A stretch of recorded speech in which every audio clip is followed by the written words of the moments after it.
ভাগৱত নুশুনা যেনেকৈ মলি কাপোৰৰ মলি গুচাবলৈ চাবোন চাৰ্ফ ব্যৱহাৰ কৰিবই লাগিব, যিমান দামী কাপোৰ নহওক মলি গুচাবলৈ চাবোন চাৰ্ফ ব্যৱহাৰ কৰিবই লাগিব।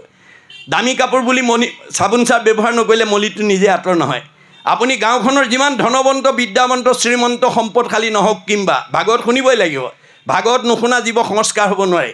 সি পূৰ্বজন্মৰ পুণ্যৰ ফলত এই জন্মত ভাল ঠাইত আছে, ভাল পৰিৱেশত আছে, কিন্তু ভাগৱত নুশুনাৰ কাৰণে সি এই 3টা লেয়াৰৰ ভিতৰতে ঘূৰি থাকিব লাগিব। পুনৰপি জনমম পুনৰপি মৰণম, পুনৰপি জনমম পুনৰপি মৰণম। আপুনি ঈশ্বৰৰ ওচৰলৈ যাব নোৱাৰে, মনত ৰাখিব কথাটো। ভাগৱত ইমান মাহাত্য। এতিয়া কলি যুগত আমি সত্যযুগ নমাই আনিব লাগিব। কেনেকৈ? ভাগৱত শুনি। দূৰ ভৈল কাম ক্ৰোধ লোভ মোহ ছয়, জানিবা তেখনে ভৈলে সত্যৰ উদয়। সত্যযুগ নিজে আহি যাব।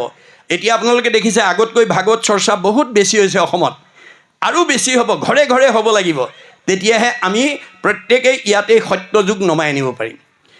পাপৰ কৰ্মক লাগি মন যায় তলি, জানিবা তেখনে আহি পাইলে পাপী কলি। সত্যাপৰ তেতাকলি আমাৰ দিনটোত চলি আছে, ঘূৰি আছে।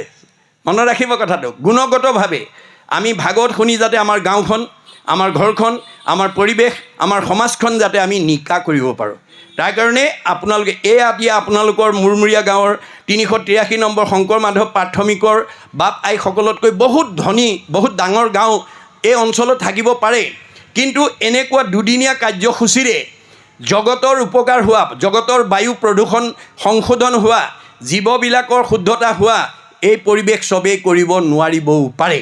ধন টকা পইচা গাড়ী মটৰ শিক্ষা বিদ্যা থাকিলেও এনেকুৱা অনুষ্ঠান চবেই পাতিবও নোৱাৰিবও পাৰে।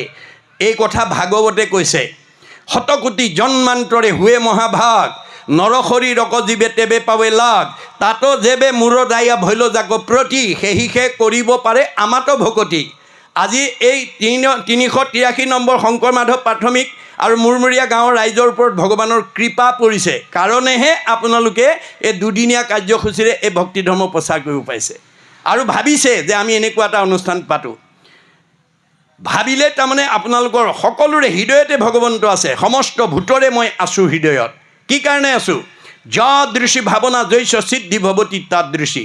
যোনে যেনেকৈ ভাবে তেওঁৰ মনৰ ভাৱনা তেনেকৈ পূৰণ কৰিবৰ কাৰণে মই আছোঁ।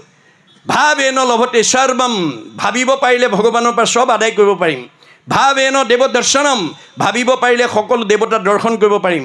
ভাৱেন লভতে পৰম জ্ঞানম, ভাবিলে আমি পৰম জ্ঞানৰ অধিকাৰী হ'ব পাৰিম। তস্মাৎ ভাৱ অৱলম্বনম, আপুনি ভাল কাম কৰিবলৈ ভাবিব লাগিব। ভগৱানে কৈছে তোমাৰ হৃদয়তে মই কল্পতৰু বৃক্ষৰূপে আছোঁ। কল্পতৰু বৃক্ষৰ বৈশিষ্ট্য কি? যি লাগে তাকে পায়। কিন্তু কল্পতৰু বৃক্ষ যদি সবাতো সমান, মাগন্তা জনক মাত্ৰ দেই ফলদান। আপুনি বিচাৰিব জানিব লাগিব।